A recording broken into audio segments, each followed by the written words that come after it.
Hello everyone. If you are wondering how to increase the performance of your Windows, then you are at the right place. Yes, you can speed up your computer just by moving a power slider that is built into the modern versions of Windows. Performance Power Slider was introduced in the latest version of Windows 10. The reason behind this inclusion was to give laptop and tablet users an easy way to trade off between performance and power savings, which was crucial for extending devices' battery life. In the older versions of Windows, Microsoft gave you an option to do that by switching between different power plans that you had to choose from the control panel.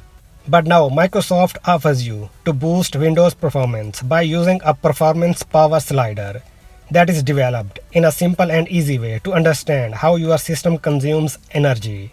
It adds new power-saving algorithms and technologies on top of the classic power plans that most people do not change. You can find it right from the notification area in the taskbar by clicking on the battery icon. When you click on it, a pop-up is shown where you see details about how much battery is left and the active power mode. There is also a power slider with 4 positions. If your Windows device is disconnected from the power plug and runs on battery, the power slider has 4 positions: best battery life, better battery or recommended, better performance, and best performance. Move the slider to the desired position to improve battery life or system performance depending on what you want. Okay, now the question is, what does the power slider do when you change its position? For example, when you select best battery life, it saves the most power when your Windows device is not connected to a power source. When this mode is used and the battery saver is activated, some Windows features are disabled, throttled, or behave differently. Screen brightness is also reduced significantly to lower energy consumption. When you select better battery, it delivers longer battery life than the default power plan settings on previous versions of Windows. It does not decrease the screen brightness, and it does slightly less power throttling.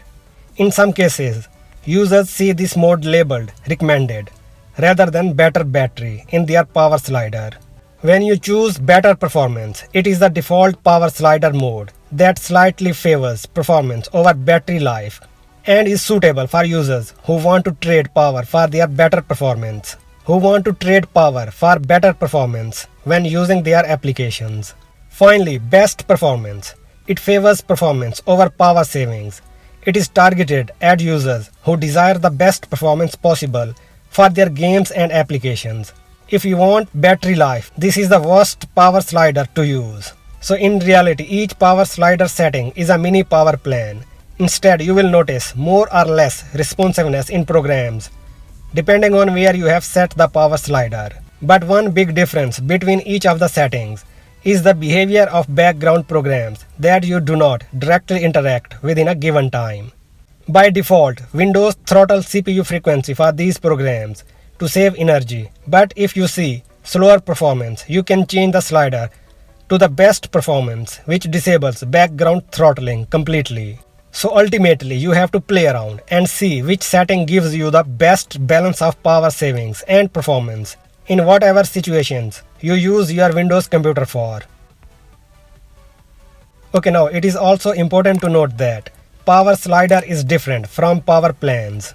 A power plan is a collection of hardware and system settings that manage how your computer uses power. For example, the screen brightness when the display dims and turns off, when the computer sleeps, when the hard disk turns off. Now the power slider is an overlay on top of your power plan with additional features that do not exist in traditional power plans. Here is what the power slider level manages: the operating mode of the CPU to enhance battery life or performance depending on what the user wants, the priority of background apps and Windows processes so that they are used in the most power efficient manner when you want to save as much battery as possible, and finally the screen brightness. In technical terms, power slider only handles how power throttling algorithms work in Windows 10. It does not change your power plan and its settings. It's a layer that comes on top of the active power plan.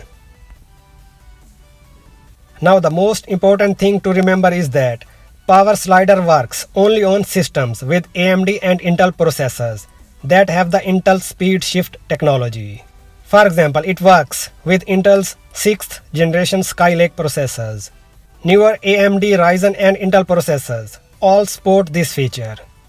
Another issue is that Power Slider appears only when using the balanced power plan. That is the default in Windows. If you change your power plan to high performance or something else, the power slider is no longer available. Balanced power plan can be selected from the control panel by opening power options. In Windows 10, it's easy to find a power slider. When you click on the battery icon in the taskbar, it shows up. However, in Windows 11, it doesn't show up when you click on the battery icon. In Windows 11, Power Slider is not a slider. In fact, it has a formal name, Windows 11 Power Mode. To get to it, you will need to visit Windows 11 Settings by navigating through the Start menu. Within Settings, go to the System, then Power and Battery, then scroll down to the Power Mode button. Here you will see several options. Capping them off with Best Performance. Choose the one that works for you. Keep in mind, Game Mode operates independently of the Windows Performance Power Slider and can be engaged in any slider level. Alright, do you use the Power Slider? How satisfied are you with this feature? Microsoft claims that the Power Slider and the Power Throttling that was introduced in Windows 10 can deliver up to 11% in energy savings. Try this feature and see how it really works, and let us know whether or not you agree with Microsoft's claim. So with that, this wraps up today's video. Thanks for watching. Please make sure you hit the subscribe button.